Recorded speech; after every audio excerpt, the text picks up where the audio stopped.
Sir, कैसे हैं आप सब लोग? आप अपना प्रश्न पूछना शुरू कीजिए। थोड़ा बहुत जो भी मैं जानता हूँ बताने की कोशिश करूंगा।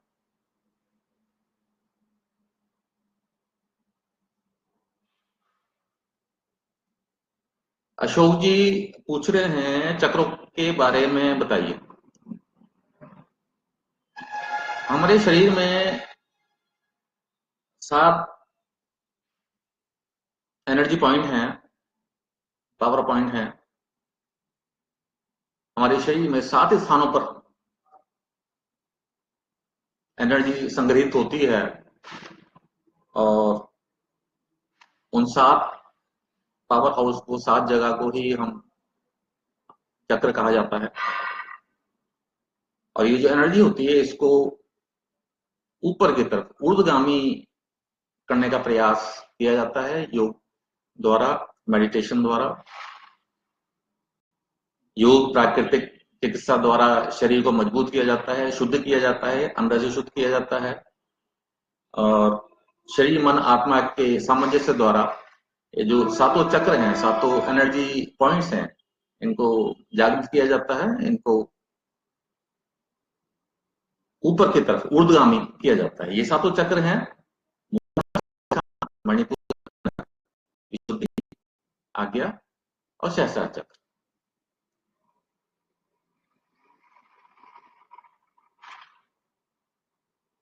चक्रों का भेदन जो होता है, ये जो हमारे 7 पॉइंट हैं, सातों चक्रों में जो एनर्जी संग्रहित है, उस एनर्जी को जगाने का काम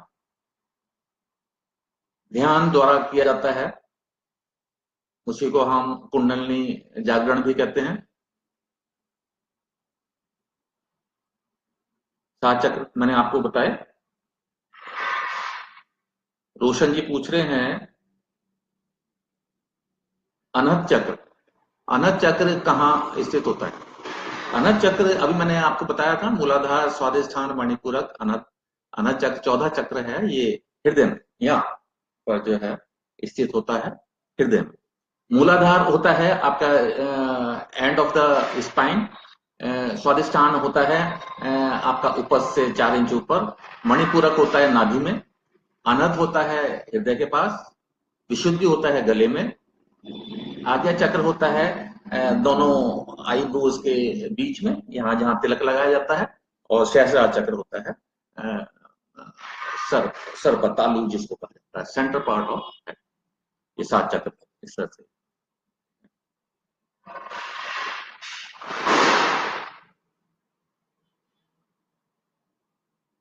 आरती पूछ रही हैं कि बटरफ्लाई ये व्यायाम है या आसन है?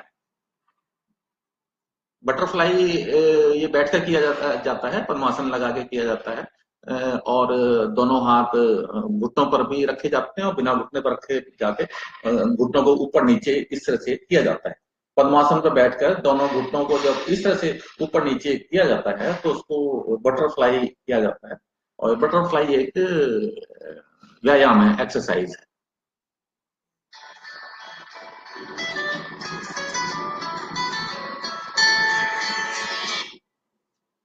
हेलो, नमस्कार जी। कोई प्रश्न है आपको? अच्छा अच्छा, अभी थोड़ी देर बाद बात करते हैं। अगला प्रश्न पूनम पूछ रही हैं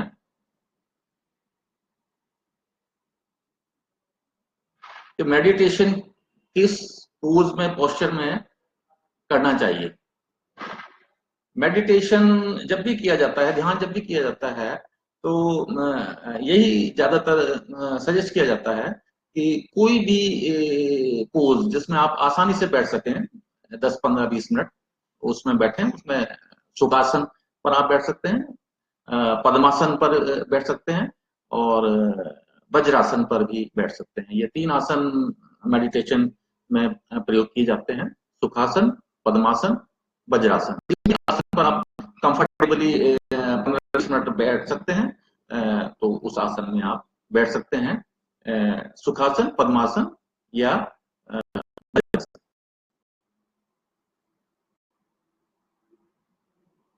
धनराज जी शामिल हुए हैं, तुषार जी शामिल हुए हैं, जतिन जी शामिल हुए हैं, भूषण जी आप अपने प्रश्न भी पूछिए, जो लोग शामिल हो रहे हैं। कुछ आप अपने जो प्रश्न हैं वो ही पूछिए, कोशिश कीजिए कि प्रश्न वो पूछिए जो किताबों में ना मिलते हो, अनुभव से मिलते हैं। 40 साल का मेरा अनुभव है।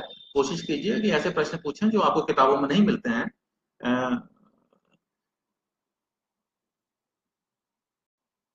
अगला प्रश्न आया है, सूर्य नमस्कार क्या है? ये कोई ध्यान पद्धति है? सूर्य सूर्य नमस्कार एक व्यायाम है। इसमें 12 पोस्चर्स होते हैं जो हम स्पीड से करते हैं। आसन और व्यायाम में मैं आपको अंतर बता दूंगा। आसन और प्राणायाम में ये अंतर है कि आसन बहुत ही आराम से अपने शरीर की जितनी आपकी कैपेसिटी है उस हिसाब से ज्यादा जोर जबरदस्ती ना करके जितना आप कर सकते हैं, इजीली कर सकते हैं उतना। अगर आप किसी पोज को आराम से करते हैं तो वो आसन है। और अगर उसी पोज को आप स्पीड ही करते हैं, तेजी से करते हैं, बार बार करते हैं, तो वो व्यायाम हो जाता है। सूर्य नमस्कार में जब हम 12 पोज बनाते हैं, 12, तो वो तेजी से हम करते हैं। तो ये एक व्यायाम क्रिया है सूर्य नमस्कार, और किसी धर्म जाति से विशेष के साथ नहीं जुड़ा हुआ है। सिर्फ सुबह सुबह उठकर ऋषि मुनि जो पुराने लोग हैं वो सुबह सुबह उठकर स्नान ध्यान करने के बाद, शुद्धि क्रियाएं करने के बाद सूर्य की तरफ मुंह करके इस क्रिया को करते थे, तो इसको सूर्य नमस्कार बोला जाने लगा। तो इसमें कोई धर्म के इसमें साथ ऐसा कुछ नहीं है कि सूर्य की तरफ ही आपने करके करना है। हिंदू सूर्य की तरफ करते हैं, और ये एक व्यायाम क्रिया है। सूर्य नमस्कार डेली करनी चाहिए। बहुत ज्यादा टाइम जिनके पास नहीं है उनको थोड़ा सा 5, 7, 10 मिनट सूर्य नमस्कार जरूर कर लेना चाहिए। उससे जो है उनको काफी लाभ होता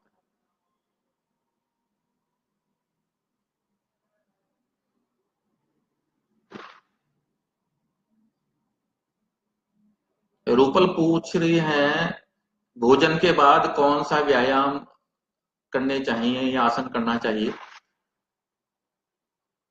भोजन करने के बाद एक आसन है वज्रासन। भोजन करने के बाद आपको वज्रासन में बैठना चाहिए। घुटने मोड़कर बैठा जाता है एड़ियों पर, और दोनों हाथ घुटनों पर रखे जाते हैं। स्पाइनल कॉर्ड सीधी रखी जाती है। वज्रासन कहते हैं। पाचन क्रिया के लिए वज्रासन बहुत अच्छा आसन होता है। भोजन करने के बाद आप जो है ये कर सकते हैं। और इसके साथ एक और आप कर सकते हैं भोजन के बाद, लंच के बाद और डिनर दोनों के बाद। बाईं करवट लेट जाइए, फिर दाईं करवट लेट जाइए और फिर सीधे लेट जाइए। बाईं करवट लेट जाइए और 6 सांसें लीजिए। दाईं करवट लेट जाइए, उसके बाद 16 सांसें लीजिए और सीधे लेट जाइए, 32 सांसें लीजिए। 8, 16, 32 ऐसे कर सकते हैं। 8 सांसों का थोड़ा सा टाइम आप लेफ्ट साइड में, फिर राइट साइड में, और फिर सीधा ये भोजन के बाद आप जो है ये क्रिया कर सकते हैं।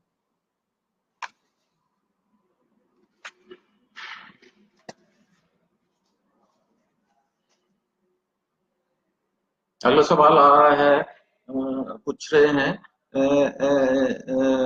नीति में नमक मिलाना चाहिए कि नहीं मिलाना चाहिए? नीति में आजकल सर्दियों का मौसम है, आजकल थोड़ा कोसा पानी लेना चाहिए, गुनगुना पानी लेना चाहिए और थोड़ा सा नमक मिलाना चाहिए। नीति में नमक थोड़ा सा मिलाना चाहिए। कुंजल में करते समय नमक नहीं मिलाना चाहिए। आपने नीति के बारे में पूछा है, तो नीति में हल्का सा चुटकी भर नमक मिलाना चाहिए।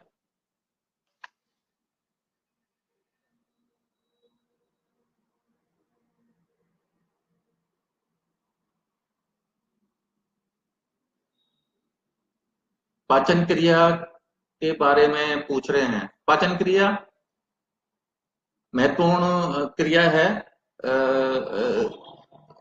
शरीर की सबसे महत्वपूर्ण क्रिया है। जो भी हम भोजन लेते हैं उसको ठीक से वो पचेगा और तभी उससे रक्त मज्जा वगैरह बनेगा और वो शरीर को सारे एनर्जी मिलेगी और जो रक्त बनेगा वो सभी शरीर के सभी अंगों में जाकर वो एनर्जी प्रदान करेगा।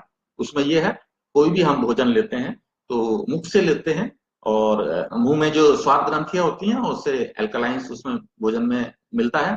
फूड पाइप से होता हुआ हमारा आमाशय में वो जाता है, आमाशय में जो एसिड्स गैस्ट्रिक एसिड्स वगैरह मिलते हैं और वहां पर ये ऑक्सीडेशन वगैरह क्रिया होती है।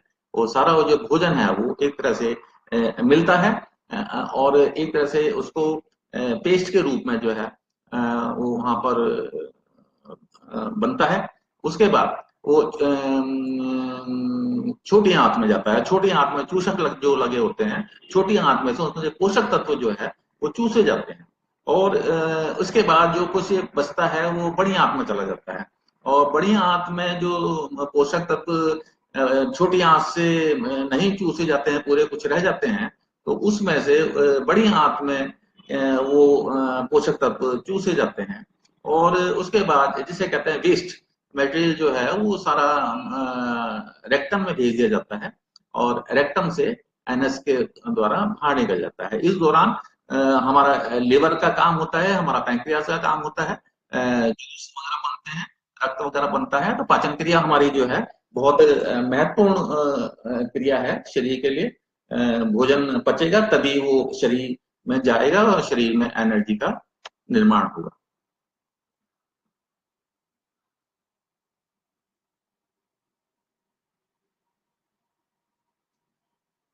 अष्टांग योग के बारे में बताइए। अष्टांग योग इसलिए कहा जाता है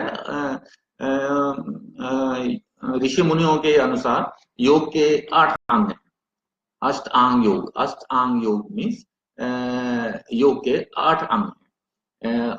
8 अंग हैं ये: यम, नियम, आसन, प्राणायाम, प्रत्याहार, धारणा, ध्यान, समाधि।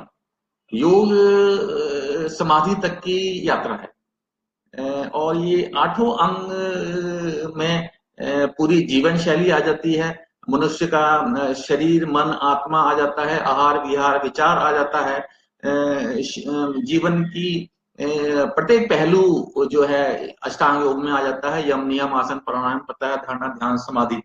शरीर से लेके आध्यात्मिक स्तर तक पहुंचने की, प्रभु तक पहुंचने की, समाधि तक की यात्रा जो है वो योग है और 8 अंगों द्वारा इस चीज को अचीव किया जाता है।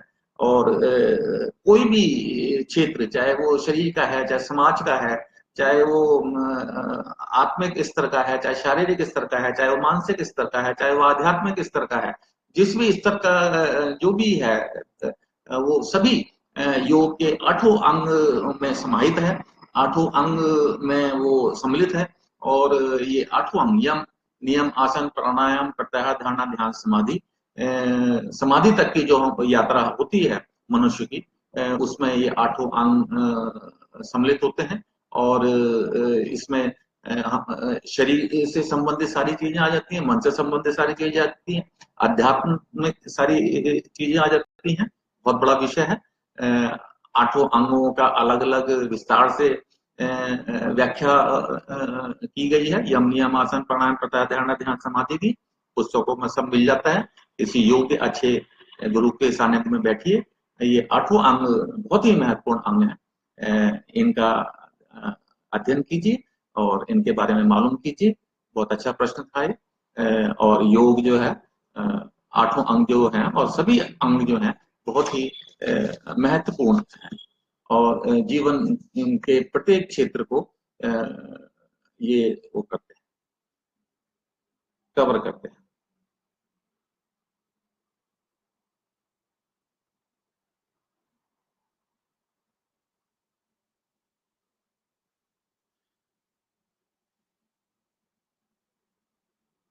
पुरुषोत्तम जी पूछ रहे हैं शीर्षासन के बारे में बताएं। शीर्षासन को सभी आसनों का राजा कहा जाता है और इस आसन को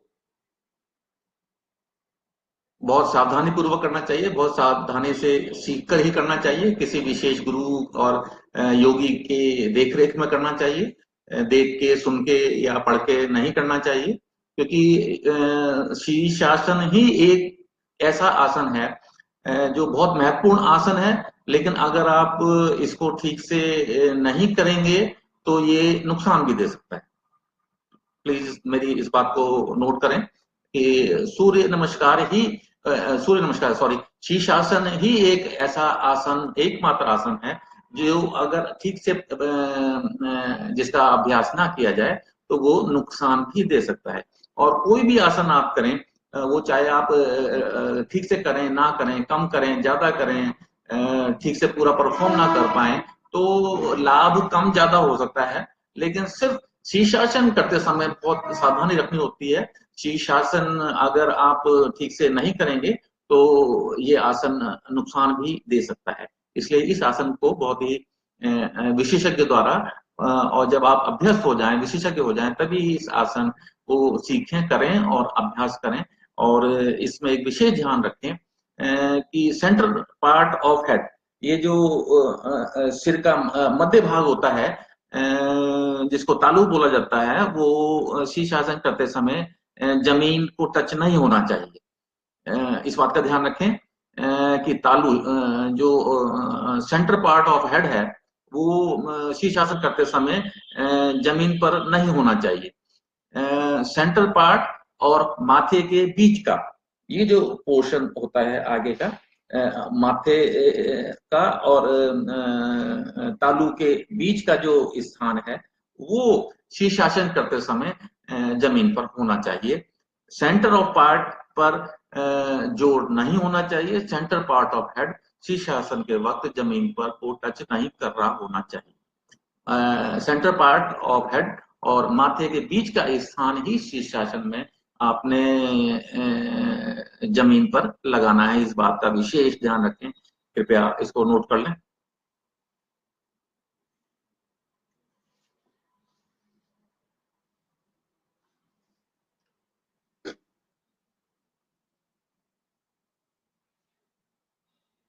अगला प्रश्न पूछा है, पूरक और रेचक के बारे में पूछ रहे हैं। पूरक और रेचक ब्रीदिंग एक्सरसाइज में, प्राणायाम में, जब भी हम सांस को अंदर लेकर जाते हैं तो उसको हम पूरक बोलते हैं, और जब हम सांस एक्सहेल करते हैं, बाहर निकालते हैं, तो उसको हम रेचक बोलते हैं। इनहेलिंग जो है वो पूरक है और एक्सहेलिंग जो है वो रेचक है। सांस को ब्रीदिंग एक्सरसाइज, प्राणायाम के दौरान जब सांस हम अंदर ले जा रहे हैं तो उसको हम पूरक बोलते हैं, और सांस को जब हम बाहर निकालते हैं तो उसको हम रेचक बोलते हैं। पूरक और रेचक को पूछा गया है। इसके साथ एक कुंभक होता है, जब हम सांस को रोकते हैं, चाहे वो अंदर रोकते हैं चाहे बाहर रोकते हैं।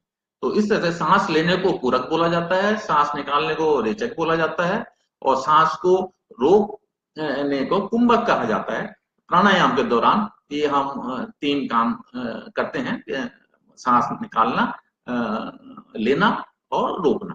तो सांस लेना हो गया आपका पूरक, निकालना हो गया रेचक, और रोकना हो गया कुंभक।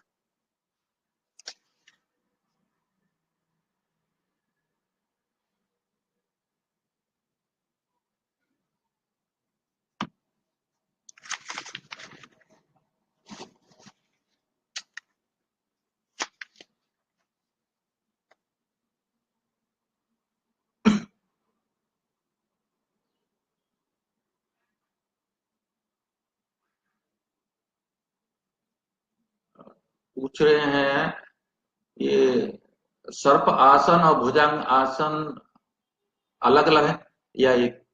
ये सर्प आसन, कोबरा पोज, भुजंग आसन, ये सब एक ही आसन के नाम है। कोबरा पोज बोलते हैं या सर्प आसन बोलते हैं या भुजंग आसन बोलते हैं। तो ये एक ही आसन के नाम है, जिसको भुजंग आसन कहा जाता है, जिसमें आगे से उठा जाता है, दोनों हाथ जमीन पर होते हैं और गर्दन सर को हम ऊपर की तरफ उठाते हैं और मैक्सिमम पीछे की तरफ देखने की कोशिश करते हैं। पीछे की तरफ को झुकते हैं। तो भुजंगासन, सर्पासन और कोबरा पोज, ये सब एक ही आसन के नाम है।